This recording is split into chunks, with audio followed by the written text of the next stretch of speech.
আসসালামু আলাইকুম। ফ্রি বাংলা টিউটোরিয়ালের পক্ষ থেকে আপনাদেরকে স্বাগতম। ই-কমার্সের শেষ টিউটোরিয়ালে শেষ পর্বে আপনাদেরকে স্বাগতম। গত পর্বে আমরা অর্ডার সম্বন্ধে আলোচনা করেছিলাম যে কিভাবে আমরা অর্ডারগুলো দেখতে পারি, প্রসেসিং, ক্যান্সেল, রিফান্ড এই জিনিসগুলো কথা বলতে পারি।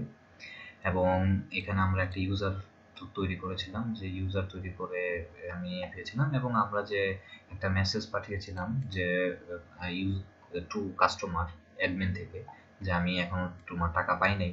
তো এই মেসেজটাই যে এখানে শো করছে ডেট অনুযায়ী, টাইম অনুযায়ী।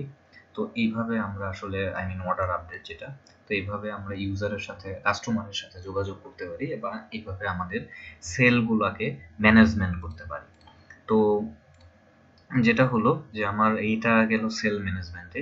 এবার আমাদের কিছু জিনিস জানা দরকার, যে জিনিসগুলো অ্যাকচুয়ালি ডেভেলপমেন্টের উপরে পড়ে না, কিন্তু এই জিনিসগুলো অ্যাকচুয়ালি আপনার একজন সাইট ওনার, ই-কমার্স ওয়ার্ডপ্রেস সাইট ওনার হিসেবে জিনিসগুলো জানা দরকার।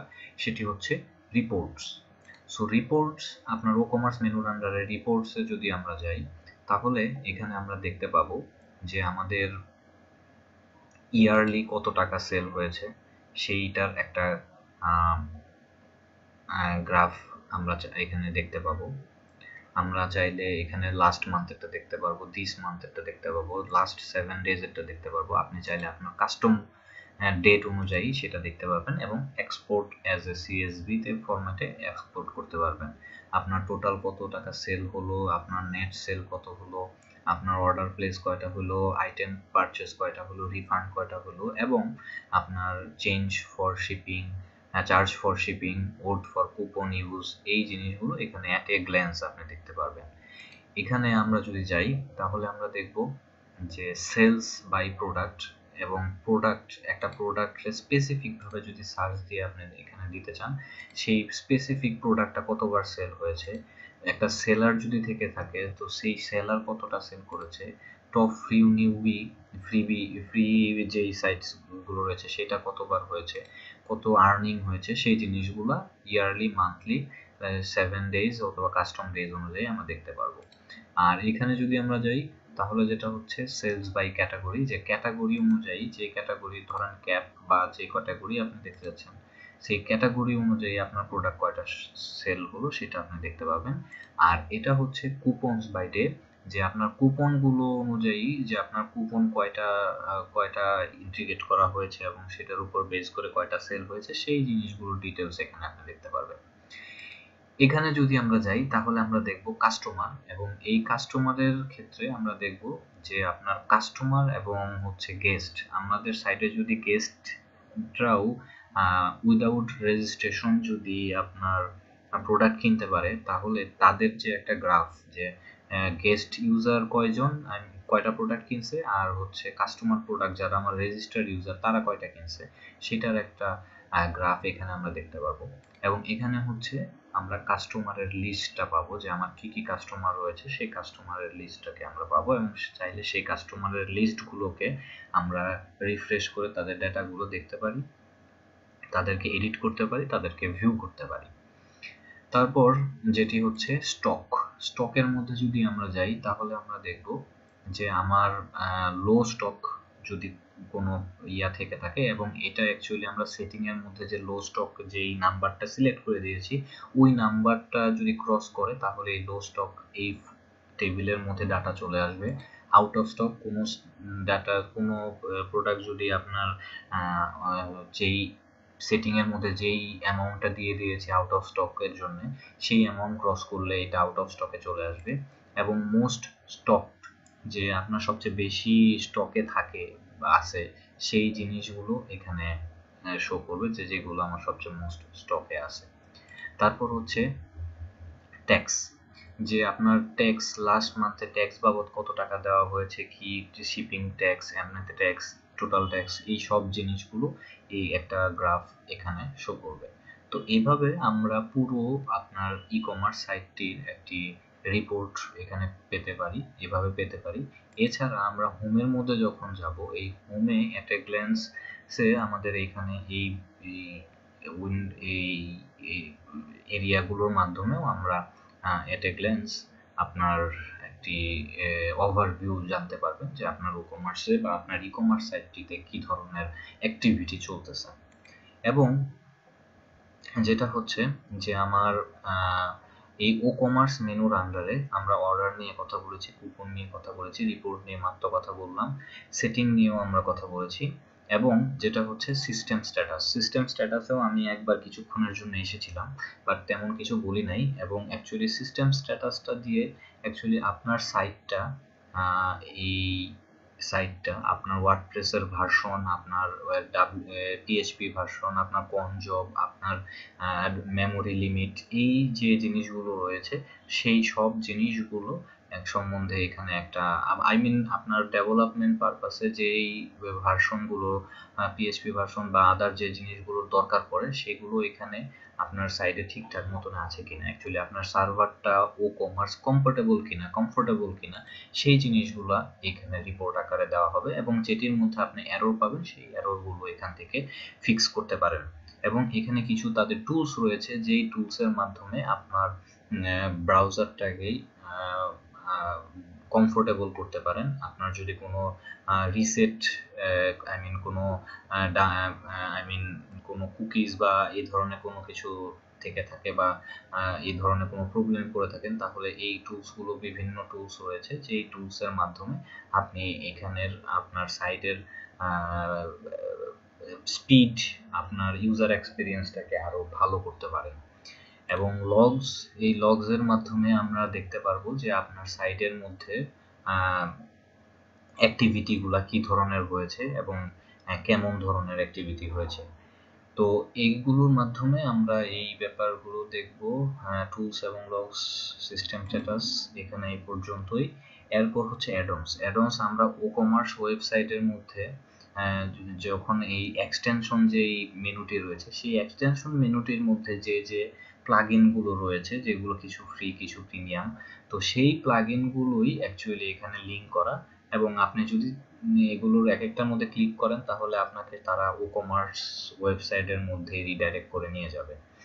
এবং এখানে তারা কিছু ও-কমার্স থিম সাজেশন করতেছে, কারণ আমরা দেখতেই পাচ্ছেন যে আমরা বেসিক ওয়ার্ডপ্রেস থিম দিয়ে এই সাইটটাকে তৈরি করেছি। তো আপনারা হয়তোবা চাইতেই পারেন যে আপনার সাইটটা আরো দেখতে সুন্দর হয়। তো সেই হিসেবে ধরেন এখানে যে এই থিমটা, এটার মধ্যে এটা থিমটা যদি মনে করেন যে আমি এই থিমটা ইনস্টল করতে চাই, এখানে কিছু থিম রয়েছে প্রিমিয়াম, কিছু থিম রয়েছে ফ্রি। সো আপনি চাইলে সেই ফ্রি থিমগুলো ইউজ করতে পারেন, আপনি চাইলে প্রিমিয়াম থিমও কিনতে পারেন।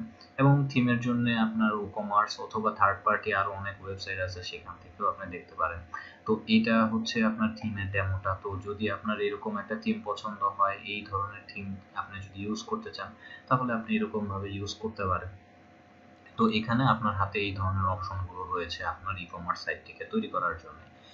এবং প্রোডাক্টের ভেতর আমরা প্রোডাক্ট নিয়ে অলরেডি কথা বলেছি, অ্যাড প্রোডাক্ট নিয়েও অলরেডি কথা বলেছি, এবং ক্যাটাগরি নিয়েও আমরা কথা বলেছি। এবং ক্যাটাগরির ভেতরে আমার ডামি ডাটা থেকে কিছু ক্যাটাগরি এখানে চলে এসেছিল। এবং আমরা এখানে আমাদের যদি হোম পেজে যাই তাহলে আমরা এখানে একটা জিনিস খেয়াল করব যে আমার হোম পেজে এই যে প্রোডাক্ট ক্যাটাগরিগুলো যে আছে, যে category clothing, music, main category, sub category না। তো এই ক্যাটাগরি, মেইন ক্যাটাগরি বা সাব ক্যাটাগরি, কোনো ক্যাটাগরির মধ্যে কিন্তু অ্যাকচুয়ালি আমার এখানে ইমেজ অ্যাড করা নেই। তো আপনি যদি চান এখানে আপনার পছন্দ মতো ইমেজ অ্যাড করতে পারেন। তো সেই হিসেবে আপনার আপলোড ইমেজের মধ্যে গিয়ে ক্লথিং যেহেতু এটা, তাহলে ক্লথ রিলেটেড যদি আমি একটা ইমেজ দিতে চাই, ধরেন আমি এই ইমেজটাই দিলাম, তো ইউজ দিস ইমেজ এবং আপডেট দিলাম। এবং ক্লথিং এর পর আছে মিউজিক। তো সেই হিসেবে আমি এখন যদি আবার ব্যাক টু প্রোডাক্ট ক্যাটাগরির মধ্যে যাই এবং সেখান থেকে মিউজিক যে ক্যাটাগরিটা রয়েছে সেই মিউজিক ক্যাটাগরিটার মধ্যে যদি ক্লিক করি এবং এখানে যদি আমার আপলোড প্রোডাক্টের মধ্যে মিউজিকের একটা, ধরেন এটাকে যদি আমি প্রোডাক্ট ক্যাটাগরি ইমেজ হিসেবে সেট করে দিলাম, এখানে চাইলে আপনার ডেসক্রিপশনগুলো দেখতে পারেন।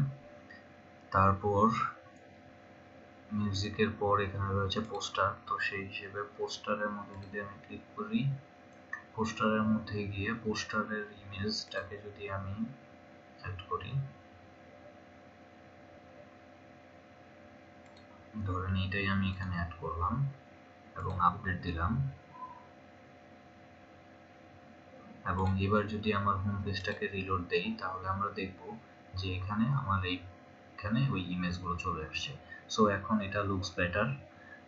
সো এভাবে আমরা আমাদের ক্যাটাগরির মধ্যে ইমেজগুলোকে দিতে পারি।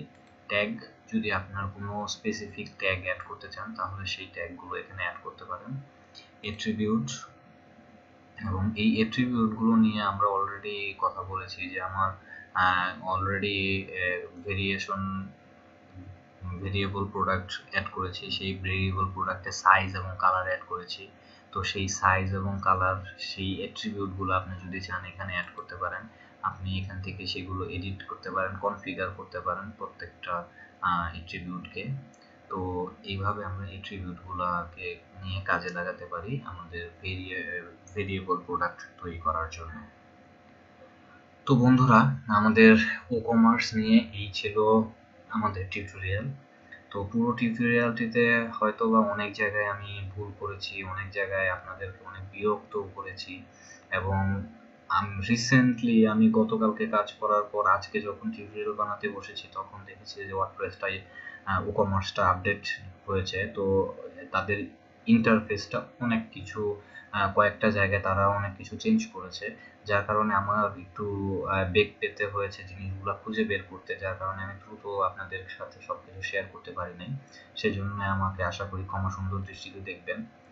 আর আরেকটা যেটা হচ্ছে যে এখানে আপনারা যদি মনে করেন যে আমি ই কমার্সে কে ই কমার্স প্লাগইনটাকে মার্কেটিং করতেছি, আসলে সেটা না।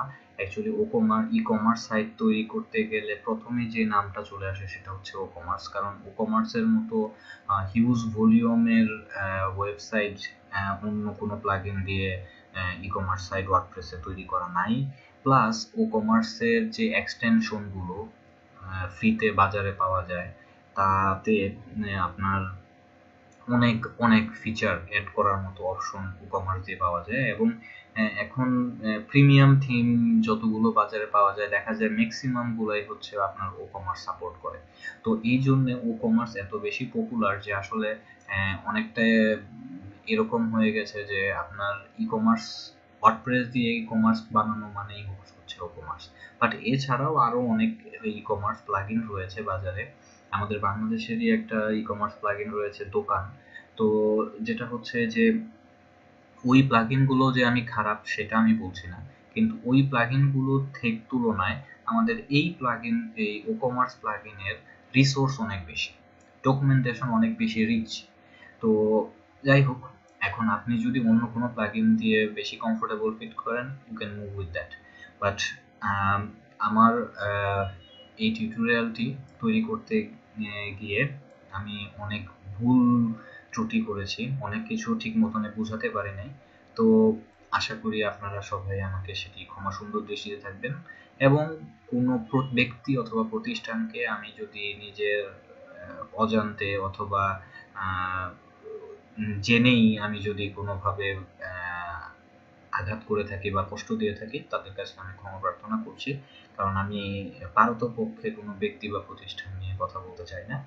তো সেই দোষগুলো আপনারা ক্ষমা সুন্দর দৃষ্টিতে দেখবেন। আশা করি কিছুদিনের মধ্যেই আবার নতুন আরেকটি টিউটোরিয়াল নিয়ে আপনাদের সামনে হাজির হতে পারবো। সেই পর্যন্ত সবাই ভালো থাকবেন। ধন্যবাদ সবাইকে।